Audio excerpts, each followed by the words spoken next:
பணிவான வணக்கம்.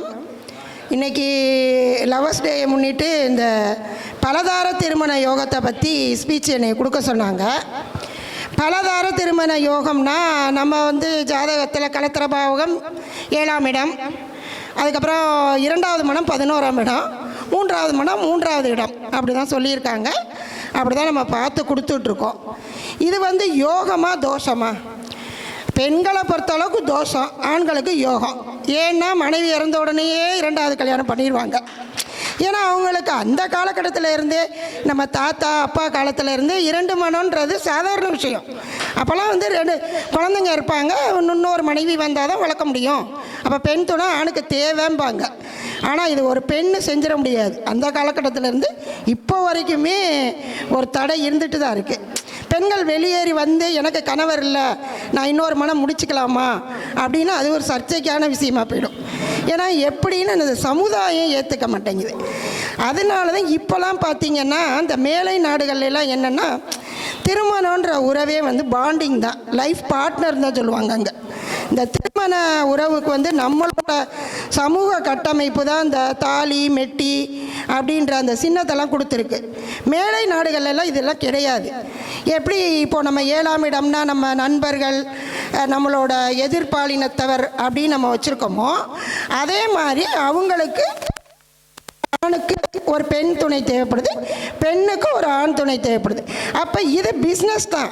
இவங்க பிஸ்னஸ் பார்ட்னர் மாதிரி லைஃப் பார்ட்னராக வருவாங்க அங்கே. அப்போ லைஃப் பார்ட்னராக வர்றவங்களுக்கு பிஸ்னஸ் பார்ட்னர் எப்படி பிடிக்கலைன்னா பாண்டிங்க முடிச்சுட்டு கையெழுத்து போட்டு கொடுத்துட்டு போகிறாங்களோ, அது மாதிரி அங்கேயும் பார்ட்னர் பிடிக்கலைன்னா கையெழுத்து போட்டு கொடுத்துட்டு அவங்க அடையாள சின்னமாக மோதிரம் தான் அணிவிப்பாங்க. அந்த மோதிரத்தை கழட்டி கொடுத்துட்டு போயிடுவாங்க. அப்போ இந்த நம்ம சொல்கிறோம்ல 7ல் முதல் கல்யாணம், 11ல் 2ஆம் கல்யாணம், அங்கெல்லாம் அதுக்கு கணக்கே கிடையாது. அவங்க வாட்டுக்கு மோதிரத்தை கழட்டி கொடுத்துட்டு பாண்டிகை முடிச்சுட்டு எனக்கு பிடிச்சவங்களோட நான் வாழ்க்கையை அமைச்சுக்கிறேன். இது ஏன் அப்படி வச்சாங்கன்னா, யாருமே சுதந்திரமாக வாழ்கிறதுக்கு தான் இந்த திருமண கட்டமைப்பெல்லாம் அந்த காலத்தில் கொண்டு வந்தாங்க. சரி, நம்ம இப்போ அலசி ஜாதகத்தை பார்த்து பொருத்தம் சொல்கிறோமே, எல்லாம் நடந்துட்டு தான் இருக்குது. அந்த காலத்தில் ராஜாக்கள் காலம் இருந்தது இல்லையா, முன்னாடி பண்டைய காலங்களில் ராஜாக்கள் தான்.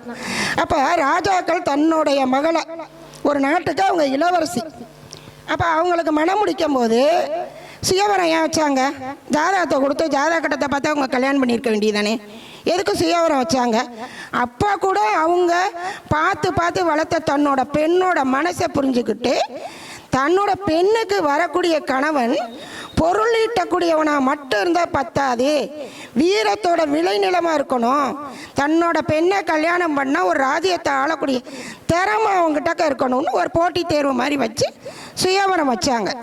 அப்போ அந்த பொண்ணோட கையில் மாலையை கொடுத்துருவாங்க.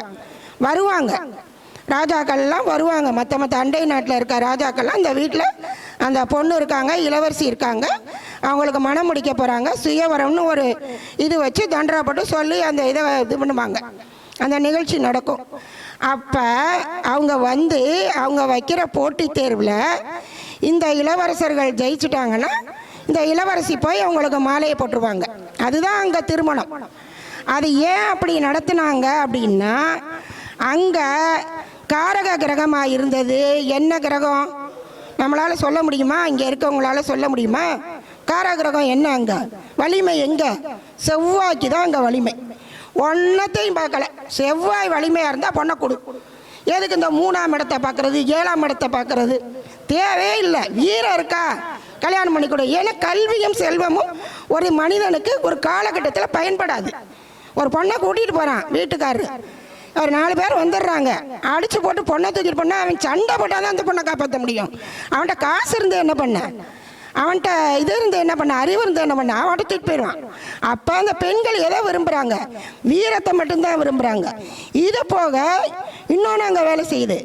அவன் அந்த மாதிரி வீரமான ஒரு செயலை செஞ்சுட்டான்னா அந்த பொண்ணு என்ன பண்ணுது?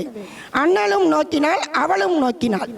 கண்ணின் கடைவெளியர் காதலியர் காட்டிவிட்டால் மண்ணின் மாந்தருக்கு மாமலையும் ஓர் கடுகான். அட்டை ஒரே போட்டு தூக்கி போடுறான். ஏய், அந்த பொண்ணு தாண்டா எனக்கு வேணும், கட்டுனா அவ்வளோதாண்டா கட்டுவேன் அப்படின்னு சொல்லிடுறான். அப்போ ஜாதகம் என்ன, ஜோசியம் என்ன, என்ன செவ்வாயும் சுக்கிரனும் தாங்க அங்கே வேலை செய்யுது. அப்போ இந்த பொண்ணை பார்த்தோன்னே அவன் சொல்லிடுறான், டே கட்டினா இவ்வளோதாண்டா கட்டுவேன் அப்படின்றான். அப்போ எல்லாமே அங்கே முடிஞ்சு போயிடுது. அதனால் இன்றைக்கி ஒரு காதலர் தினங்கிறதுனால சொல்கிறேன், உங்கள் பிள்ளைங்கள்லாம் விருப்பப்பட்டுட்டாங்கன்னா தயவு செய்து மனம் உகந்து கல்யாணத்தை பண்ணி வச்சுருங்க. ஏன்னா மனம் கருத்தொருமித்து விட்டால் இந்த உலகத்தில் உங்களுக்கு எதுவுமே சாத்தியம்தான். அப்போ அவங்க அந்த வாழ்க்கையை போராடி வாழ்வாங்க. நம்ம அம்மா அப்பாவை எதிர்த்துக்கிட்டு வந்துட்டோம், நமக்கு ஒரு உறவு வரும்போது நம்ம யாரும் காட்டணும் அப்படின்னு. அப்போ அந்த சந்ததி எப்படி வரும்? என்னமோ சொல்லுவாங்கல்ல, தாய் 8 அடி பந்தா குட்டி 16 அடி பையன் எகரி குதிச்சிடும். வாய்ப்பளித்ததுக்கு நன்றி. ஐயா பேசுறதுக்காக அவளோட காத்திருக்காங்க. நன்றி, வணக்கம்.